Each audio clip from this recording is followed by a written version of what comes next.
Hi, I'm Coach Corey Wayne, and this is my Quotes, Ruminations, and Contemplations video newsletter. And the topic of today's newsletter is going to be freedom and responsibility.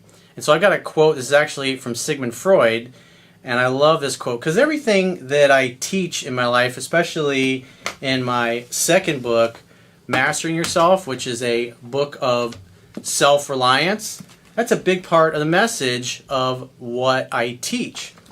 And so the quote by Sigmund Freud is, most people do not really want freedom because freedom involves responsibility, and most people are frightened of responsibility. The reality is that we're all surrounded by people who, quite frankly, have settled and they're average. And they like the idea of being told what to do, to live in a little box, if you will. Don't bash into the walls of life too much. Go along to get along. Don't rock the boat too much. And they tend to prefer being told what to do, working for other people, or especially having the government tell them what to do and regulate and control every aspect of their lives. And if you study history, history has been a constant struggle between those who want to be left the hell alone and other people who want to tell everybody else how to live their lives. Because the reality is, succeeding and achieving your grandest goals and dreams in life is not easy. It's really super hard. It takes a long time. Most of your ideas that you come up with, especially if you're an entrepreneur, they're just simply not going to work. And it can be very discouraging when you realize overall, like when you look back, most of your ideas don't work. Most of the things that you try don't work. So all high achievers have come to recognize that you got to become good with failure.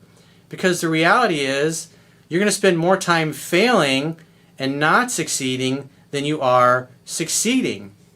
I think it was Henry Ford who said that success is basically going from failure to failure without any loss of enthusiasm. Kind of similar to what Thomas Edison, his mindset was when he and his team were trying to figure out how to make a light bulb work.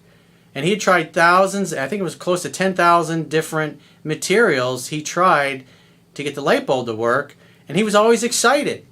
And he figured, this doesn't work, maybe the next one will work. To him, it was a matter of eliminating the things that didn't work to eventually find the things that did work.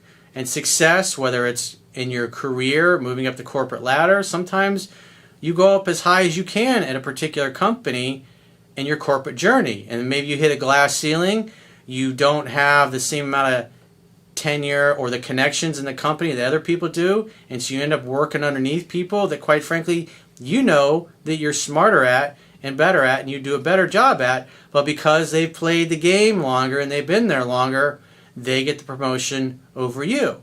Now, it doesn't mean that you're stuck there. A high achiever is going to be like, I don't want to wait around another 4 or 5 years. If I can't make a lateral move in the company, guess what? I'm going to start putting my resume out and talking to other companies and see if somebody will offer me the position that I'm looking for, and then they can just put their notice in once they get a new job and leave the company where they kind of hit the ceiling and go to the other job, whereas the average person is just going to sit and, okay, I'll wait another 4 or 5 years. High achievers are restless. They don't want to sit around and wait to be handed an opportunity, just like somebody who doesn't think that they're being paid what they're worth. They go to their boss and they say, hey, I'd like a raise, or I'd like more money, or I'd like more responsibility. And they say, no, we can't afford it, we can't this. Well, we only gave out 3% raises this past year, whatever happens to be. An average person will just go, okay, well, I guess that's just my lot in life. Hopefully the politicians will raise the minimum wage so I can get more money. Instead of saying, screw these people, if you won't pay me what I'm worth on my lunch breaks, my smoke breaks, whatever happens to be my days off, I'm going to be sending resumes out, I'm going to be banging the phones, I'm going to be talking to prospective employers, I'm going to be going by their offices, handing out my resume, meeting and greeting people, and I'm going to find a company that is willing to pay me what I'm worth. I'm not going to sit around and wait for a handout or wait for the government to get around to raising the minimum wage so I can earn more money. Self-reliant people take control of their destiny.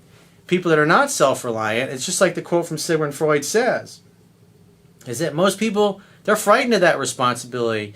Maybe they don't feel comfortable enough going out and knocking on doors or going to new companies and putting their resume out because they're worried of rejection. And so their fear of doing what they know they need to do to improve their lot in life causes them to do nothing to help themselves.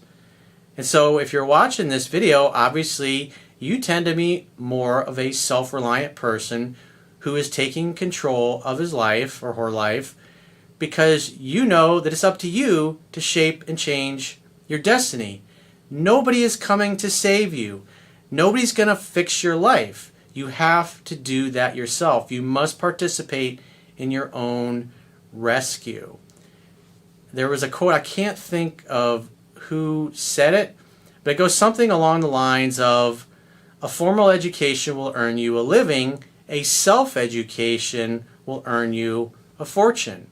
The reality is, the people that make the most money and have the most success tend to be entrepreneurs. They tend to be self-starters. They tend to go into business for themselves. They take all the risk because the reality is most businesses don't last even 5 years. Same thing, especially when you look at the restaurant business. It's absolutely atrocious, the failure rate of most restaurants. Most of them just simply, for whatever reason, the concept doesn't work, the people don't like the food, it's not run well, the location sucks, they don't know how to market effectively. Whatever it happens to be, most restaurants fail. And so if you're somebody thinking about going in the restaurant business, you got to really love food, and you have to work for other people in other restaurants to find out what works, especially successful ones. We look at somebody like, what's her name, AOC. She was a bartender in New York, and she worked at a bar that didn't do very well, and she wasn't making very much money. And instead of being smart about it and saying, you know what, I can work at this restaurant that's kind of slow and not make a lot of money, or I can go somewhere else in town and go work at a high-end restaurant that's busy, that maybe has a high, I mean, think about it from this perspective. If you work in a restaurant where the average dinner check is $100 versus one where the average dinner check is $600, the work is basically the same. It's the same type of job. Obviously, the food's more expensive in the higher end restaurant, and if you're going to get a $500 or $600 average dinner check and you're earning an average of 20% tip on that, you're doing the same amount of work. You want to work smarter, not harder. She wasn't smart enough or clever enough to go figure out, I'm a pretty girl, I'm sharp, I'll just go somewhere else where I can make more money. But instead, she's like, oh no, we need socialism and communism to fix. We need the government to fix everything and make everything fair.